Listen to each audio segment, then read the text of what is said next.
Hello dear students, welcome in ASC starter. कैसे हैं dear students आप सब? होप आप सब बढ़िया होंगे। डियर स्टूडेंट्स, इस वीडियो में मैं आपको सोशल साइंस की असेसमेंट वर्कशीट नंबर 12 करवा रहा हूं और ये 11 जनवरी की थी, ठीक है। और इसके सॉल्यूशन हम करेंगे। सबसे पहले हमें एक यहाँ पैसेज दी गई थी, इसको पढ़ लेते हैं, उसके बाद हम आगे के क्वेश्चन करेंगे। उत्तरी भारत में शीत ऋतु मध्य नवंबर से आरंभ होकर फरवरी तक रहती है। भारत के उत्तरी भाग में दिसंबर एवं जनवरी सबसे ठंडे महीने होते हैं, है ना। इस समय आप देख भी सकते हैं उत्तरी मैदान में तापमान 10 डिग्री सेल्सियस से 15 डिग्री सेल्सियस के बीच होता है ना। इस समय आप देख सकते हैं जनवरी चल रहा है और कितना तापमान है वगैरह वगैरह, है ना। दिन गर्म तथा रातें ठंडी होती हैं। उत्तर में तो तुषारपात सामान्य है, ठीक है। मतलब एक तरह से तुषार मतलब जैसे बर्फ़ के टुकड़े भी कहा जाता है, ओले भी कहा जाता है। यहाँ पे ठंड से मतलब होगा, ठीक है, मतलब ठंडी लहरें जो हैं हवाएं की चल रही हैं। तथा हिमालय के ऊपरी ढालों पर हिमपात होता है, मतलब बर्फ़ गिरती है। इस ऋतु में देश में उत्तर पूर्वी व्यापारिक पवनें प्रभावित होती हैं। कौन सी पवनें? उत्तर पूर्वी, ठीक है। यह स्थल से समुद्र की ओर बहती है तथा इसलिए देश के अधिकतर भागों में शुष्क मौसम होता है, मतलब सूखा होता है, मतलब बारिश बहुत कम होती है।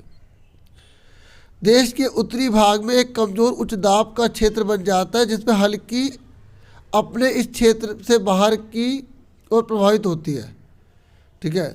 मतलब जो हल्की हवाएं हैं वगैरह वगैरह, है ना। उच्चावच से प्रभावित होकर यह पवन पश्चिम तथा उत्तर पश्चिम से गंगा घाटी में बहती है और सामान्यतः इस मौसम में आसमान साफ रहता है। सर्दी का मौसम है तो आसमान साफ रहेगा, तापमान तथा आर्द्रता कम एवं पवनें शिथिल, मतलब हवा बिल्कुल ना के बराबर चलती हैं तथा परिवर्तित होती है और बदलती रहती है। अब देखिए पहला क्वेश्चन था, भारत में शीत ऋतु का काल है, बताइए। मार्च से मध्य मई का महीना, मध्य सितंबर से मध्य नवंबर, मध्य नवंबर से फरवरी का, या जून से सितंबर का महीना, तो मध्य नवंबर से फरवरी का, ठीक है। सी आंसर हो गया इसका। उसके बाद नेक्स्ट क्वेश्चन है, भारत में शीत ऋतु में उत्तर पूर्वी व्यापारिक पवनें प्रभावित होती हैं, बताइए। जो उत्तर पूर्वी पवनें हैं ना, वो कहाँ प्रभावित होती हैं? समुद्र से स्थल की ओर, स्थल से समुद्र की ओर, स्थल से स्थल की ओर, उपरोक्त सभी है। तो इसका आंसर क्या आ जाएगा? स्थल से समुद्र की ओर, बी, ठीक है। नेक्स्ट है, निम्नलिखित में से किस पवन के कारण शीत ऋतु में तमिलनाडु के तट पर वर्षा होती है, ठीक है। किस पवन के कारण शीत ऋतु में तमिलनाडु के तट पर वर्षा होती है? तो मानसूनी पवन, जेट स्ट्रीम, पश्चिमी चक्रवातीय विक्षोभ, उत्तर पूर्वी व्यापारिक पवन है। तो उत्तर पूर्वी व्यापारिक पवनों के कारण ऐसा होता है, ठीक है। नेक्स्ट क्वेश्चन है, निम्नलिखित में से कौन सी भारत में शीत ऋतु की विशेषताएं हैं?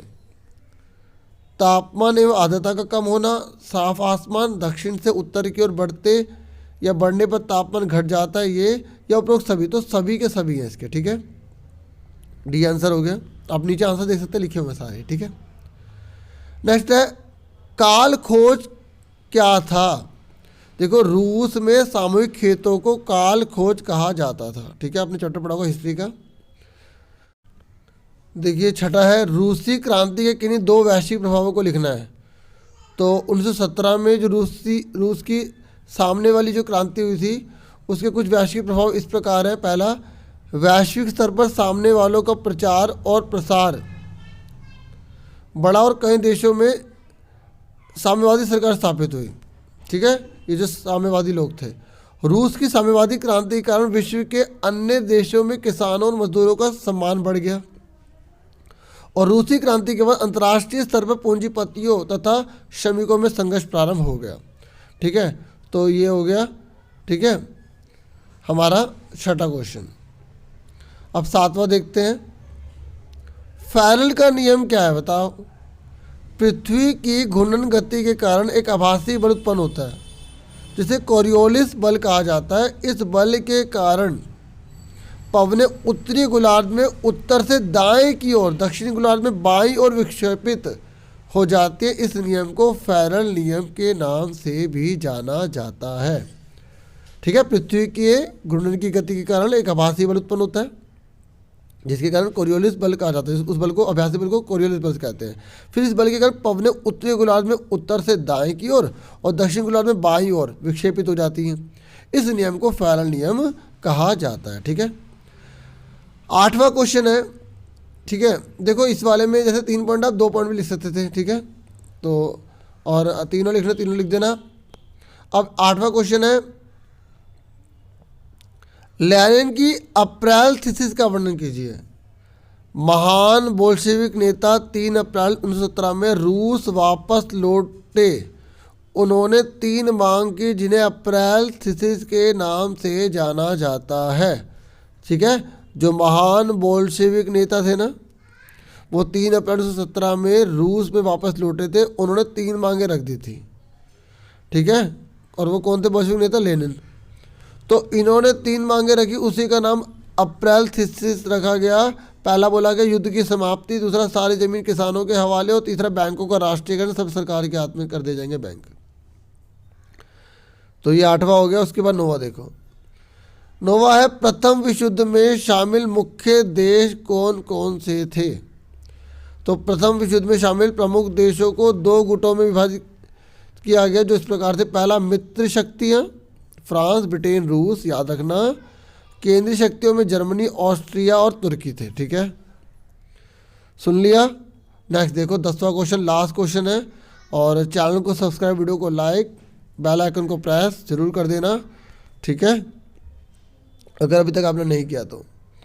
किसी भी स्थान की जलवायु को प्रभावित करने वाले किन्हीं 4 कारकों का वर्णन कीजिए। मतलब जैसे कहीं जलवायु कोई विषम है, कहीं सम जलवायु है, कहीं सर्दी रहती है, कहीं गर्मी रहती है, कहीं पर सम जलवायु है, मतलब ना वो गर्मी में अधिक गर्मी, ना सर्दी में अधिक सर्दी। ऐसा कौन कौन से कारण हैं जो जलवायु को प्रभावित करते हैं?